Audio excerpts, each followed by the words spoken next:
I don't know what leadership means. Who elects leaders? What does a person have to do to become a leader? To lead one person, another person, like in a marriage, usually it's the woman, or sometimes the children. But what is it? Why do people need leaders?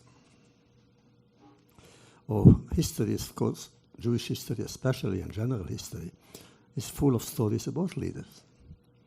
The first one, of course, was actually Moses. But before them came Abraham, and Isaac, and Jacob. Without them, Moses wouldn't exist. Moses, of all people, was a stutterer. He couldn't speak. And yet his job was to speak in the name of God. Why God have chosen him to become his spokesman is beyond me. And why couldn't God cure him, at least for the time that he is speaking, after all? But he didn't. Nevertheless, how does one know when one speaks the truth? We are all supposed to speak truth.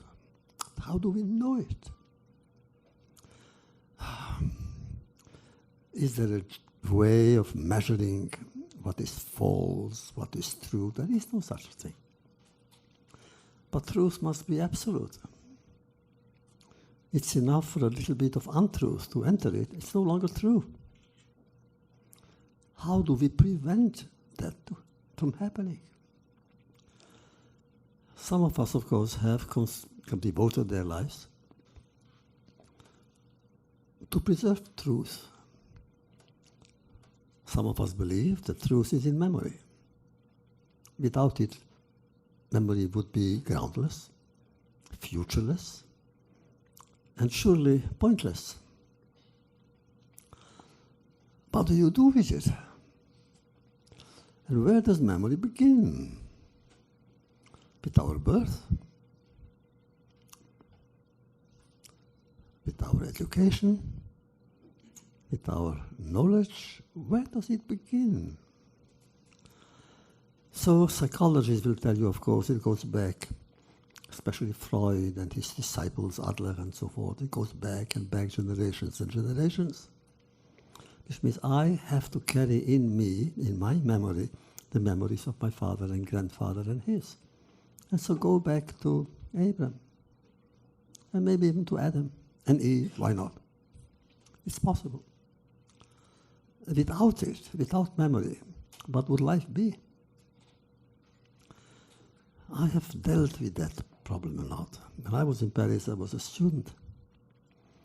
And I actually, at one point, even chose psychopathology. For a year or two, I spent days and days and days every week in a hospital. And where we would meet, actually, pathologically sick people. For me, these were extraordinary days to try to break through. Those men and women who had absolutely no relationship to reality, to their own.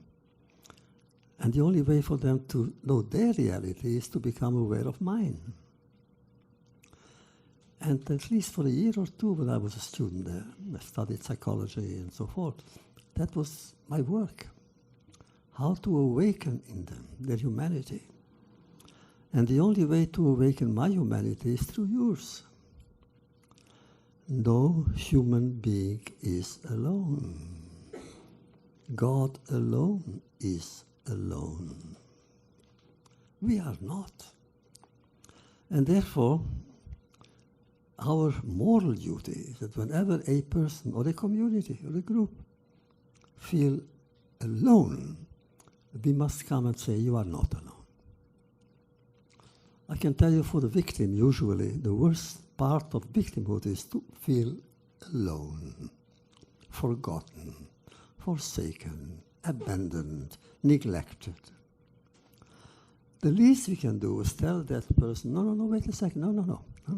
You are not forgotten. At least we think of you. We cannot help you, all of you, we cannot, but at least we think of you. And as long as we remember you and your fate, and your pain, and your suffering, and your aspirations, you are not alone anymore. Is that enough? No, but it's a beginning. Isn't this what culture is all about? Isn't this what civilization is all about? Civilization means an exchange. Socrates to me is as if I had met him last week. I read his dialogues and I hear his voice. And whatever he said about his time, believe me, he applies to mine too. But that goes for Spinoza, and that goes for Maimonides, and that goes for all the philosophers, for the great ones, naturally. The others don't count. But they matter. So why do we do that? Because we believe, we Jews, we human beings, we who chose the arts or writing or teaching, education, as our mode of life. We believe that it's not our obligation only to serve ourselves. I am here because you are here.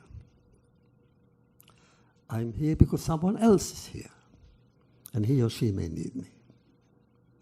Even if they don't know it, the fact that I know that they are here should be enough. The worst part of the victimhood is to feel abandoned, alone. Nothing is worse when the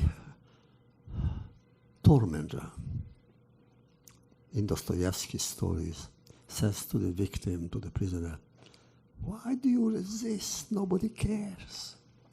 Don't you realize? They don't care."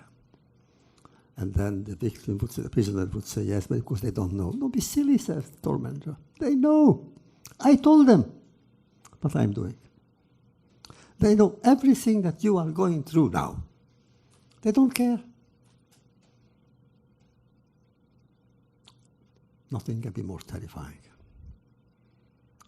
But they don't care. Look, I belong to a generation, to a people, that we had a feeling for so long. People didn't care. In truth, I remember when we arrived in those cursed places, the very first day and night, we just discovered it. I was convinced that the world doesn't know anything about it. Nothing. It was already 1944, May 1944. The war had already ended, more or less, practically ended.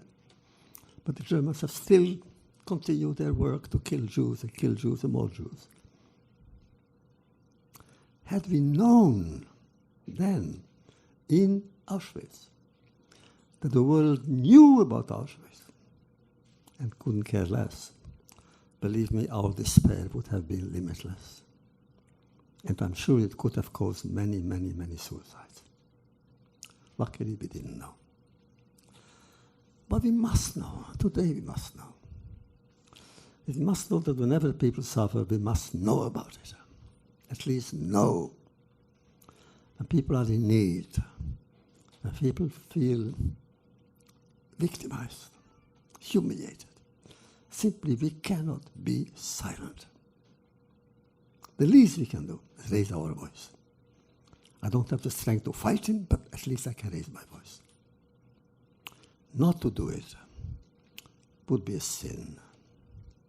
So this actually has been really the goal of my life. And as you know, whatever I do always together with Marion, my wife. We do it for the same reason.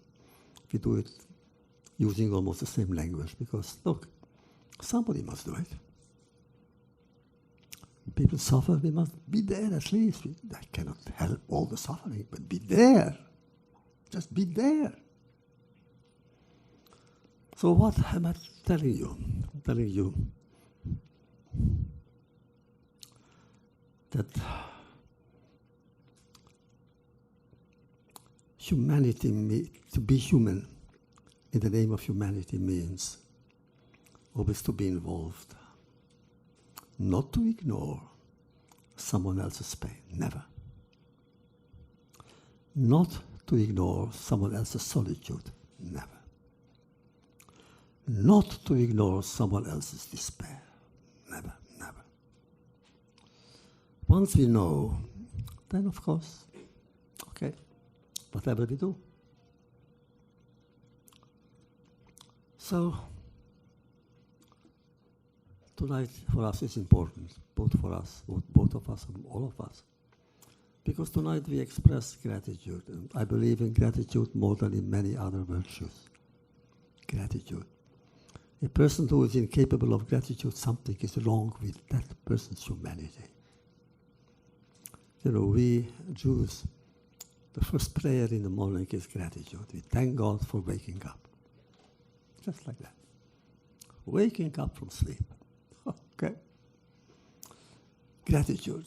Every prayer that we issue is a prayer of gratitude. Thank you, God, for this, for giving me bread, for giving me water. Friendship. So actually, thank you tonight for you, for your presence, for being with us, for sharing your stories with ours, and to try to do things that we try to do together. There is so much to do. Oh, we have to, believe me, have a rich life, my years. My wife is younger, but nevertheless, we have done great things. But often we look at each other and we know we haven't even begun.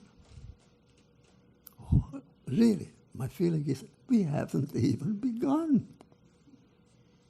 So maybe one day we shall begin. What is life if not the ability to begin, not always, but at least to begin again? So thank you for tonight. Thank you for whatever you are doing, for whatever you are. And we hope to see you next year again and share our stories, our hopes, our desires, our passion, above all our passion. Life without passion. No, say no. Choose passion. Whatever it is, but make it good.